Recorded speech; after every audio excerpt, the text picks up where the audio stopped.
जय श्री राधे कृष्ण। आप सभी का हमारे YouTube चैनल पे बहुत बहुत स्वागत है। आइए आज सुनते हैं माघ मास में गुरुवार व्रत की कथा। हिंदू धर्म में माघ मास का बड़ा ही विशेष महत्व माना गया है। माघ मास के दौरान गंगा स्नान का, दान का और भगवान श्री हरि विष्णु भगवान नारायण के पूजन का यह बड़ा ही विशेष महत्व होता है।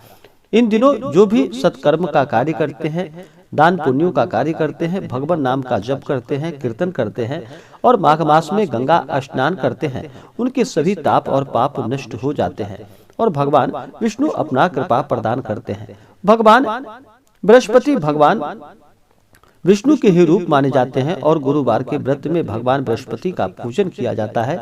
भगवान बृहस्पति अपने सभी भक्तों की इच्छाओं को पूर्ण करने वाले हैं। भगवान बृहस्पति को प्रसन्न करने के लिए गुरुवार के दिन केले के वृक्ष का पूजन करना चाहिए। केले के वृक्ष में भगवान बृहस्पति का वास माना गया है।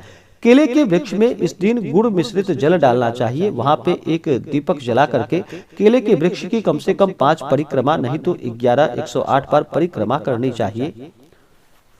और भगवान बृहस्पति को पीले वस्तु का भोग लगाना चाहिए, जैसे कि चने की दाल और गुड़ का कम से कम भगवान को भोग लगाना चाहिए। और बृहस्पति व्रत का कथा श्रवण करना चाहिए। इससे भगवान बृहस्पति अति प्रसन्न होते हैं और अपने भक्तों को मनोवांछित फल प्रदान करते हैं।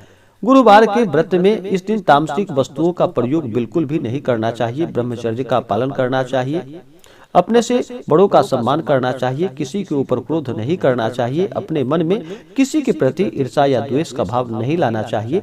महिलाओं का सदा ही आदर और सम्मान करना चाहिए। भगवान बृहस्पति का स्मरण करना चाहिए और गुरुवार व्रत का कथा श्रवण करना चाहिए। इससे भगवान अति प्रसन्न होते हैं और मनोवांछित फलों को प्रदान करते हैं। तो आइए सुनते हैं गुरुवार व्रत की कथा। तो बोलिए प्रेम से भगवान बृहस्पति देव की जय। बहुत समय पहले की बात है कि प्राचीन काल में एक बहुत ही निर्धन ब्राह्मण था। उसके यहाँ कोई उसकी संतान ना थी, लेकिन वह नित्य पूजा पाठ किया करता था। उसकी पत्नी ना तो स्नान कभी करती थी और ना ही किसी देवता का कभी पूजन ही किया करती थी। इस कारण ब्राह्मण देवता अत्यंत दुखी रहते थे। अपनी पत्नी को बहुत समझाते, किंतु उसका कोई परिणाम ना निकलता। भगवान की कृपा से ब्राह्मण के यहाँ एक कन्या का जन्म हुआ। अब कन्या बड़ी होने लगी और प्रातः काल स्नान करके वह भगवान विष्णु का जप किया करती थी और बृहस्पतिवार का व्रत भी करने लगी। पूजा पाठ समाप्त कर जब पाठशाला जाती तो अपनी मुट्ठी में जौ भरकर ले जाती थी और पाठशाला के मार्ग पर डालती हुई जाती थी और फिर लौटते समय वही जौ स्वर्ण के हो जाते थे। उसको बीन कर अपने घर लेकर के आती।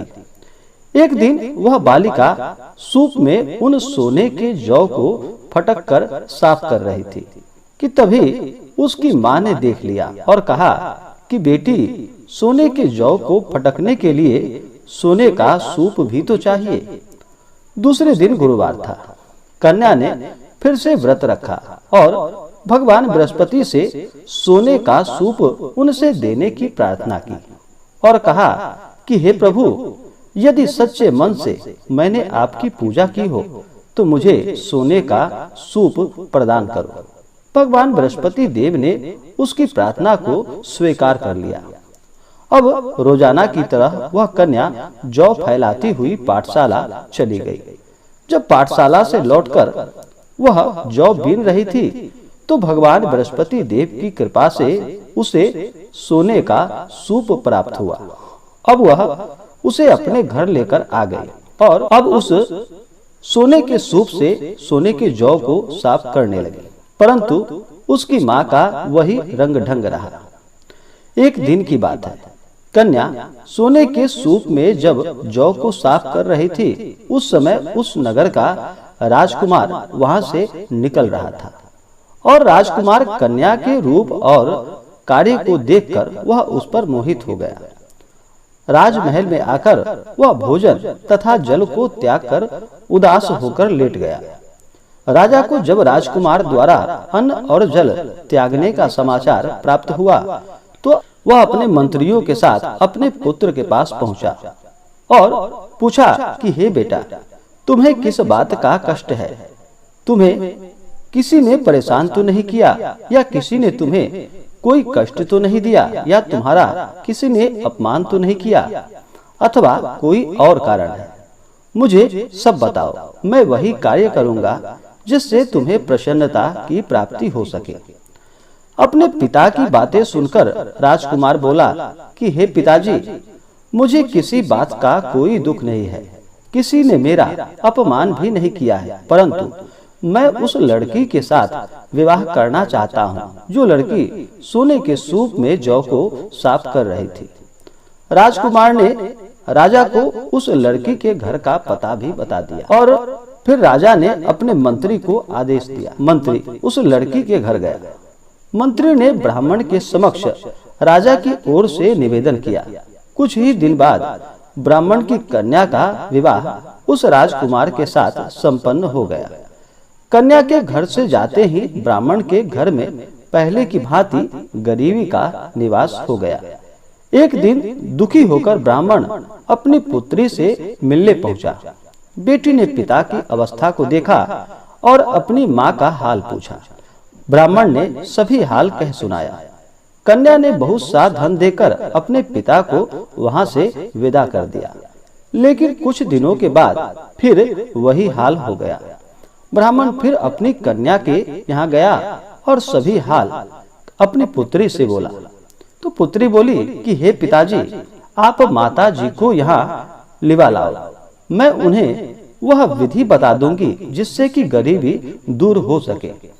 ब्राह्मण देवता अपनी स्त्री को साथ लेकर अपनी पुत्री के पास राजमहल पहुँचे तो पुत्री अपनी माँ को समझाने लगी कि हे माँ, तुम प्रातः काल स्नान आदि करके भगवान विष्णु का पूजन करो और बृहस्पतिवार का व्रत करो तो सब दरिद्रता दूर हो जाएगी। परंतु उसकी माँ ने उसकी एक भी बात नहीं मानी। वह प्रातः काल उठकर अपने पुत्री की बच्चों का जूठन को खा लेती थी। एक दिन उसकी पुत्री को बहुत गुस्सा आया। उसने अपनी माँ को एक कोठरी में बंद कर दिया और फिर सुबह उसे स्नान कराकर पूजा पाठ उससे करवाया तो उसकी माँ की बुद्धि ठीक हो गई। इसके बाद वह नियम पूर्वक पूजा पाठ करने लगी और प्रत्येक बृहस्पतिवार को व्रत भी करने लगी। और फिर बृहस्पतिवार के व्रत के प्रभाव से उसे सभी प्रकार के सुख और समृद्धि की प्राप्ति हुई। मृत्यु के बाद वह स्वर्ग को गई। वह ब्राह्मण भी सुख पूर्वक इस लोक का सुख भोग कर अंत में स्वर्ग को प्राप्त हुआ। भगवान बृहस्पति देव सभी कामनाएं पूर्ण करते हैं जो सद्भावना पूर्वक बृहस्पतिवार का व्रत करता है एवं कथा पढ़ता है अथवा सुनता है और दूसरों को भी सुनाता है। भगवान बृहस्पति देव उसकी सभी मनोकामनाएं पूर्ण करते हैं और उसकी सदैव रक्षा करते हैं। तो बोलिए प्रेम से बृहस्पति भगवान की जय। इसी प्रकार से जो भी भक्त, जो भी जातक सच्ची श्रद्धा के साथ, नियम और निष्ठा के साथ गुरुवार का व्रत करते हैं, भगवान बृहस्पति का पूजन करते हैं, बृहस्पति गुरुवार व्रत का कथा श्रवण करते हैं, उनके सभी दुख और कष्ट दूर हो जाते हैं। भगवान बृहस्पति की कृपा से उन्हें सभी प्रकार के सुख और समृद्धि की प्राप्ति होती है। तो आशा करता हूँ कि यह जानकारी आपको अच्छा लगा हो। ऐसे ही ज्ञानवर्धक जानकारियाँ प्राप्त करने के लिए हमारे इस चैनल को लाल बटन दबा करके सब्सक्राइब करें, साथ में बेल आइकन घंटी दबाएं ताकि मेरी वीडियो का नोटिफिकेशन आपके पास सबसे पहले पहुंचे। वीडियो को लाइक और अपने मित्रों तथा दोस्तों के साथ शेयर करें। सुखी रहें और स्वस्थ रहें। जय श्री राधे कृष्ण। धन्यवाद।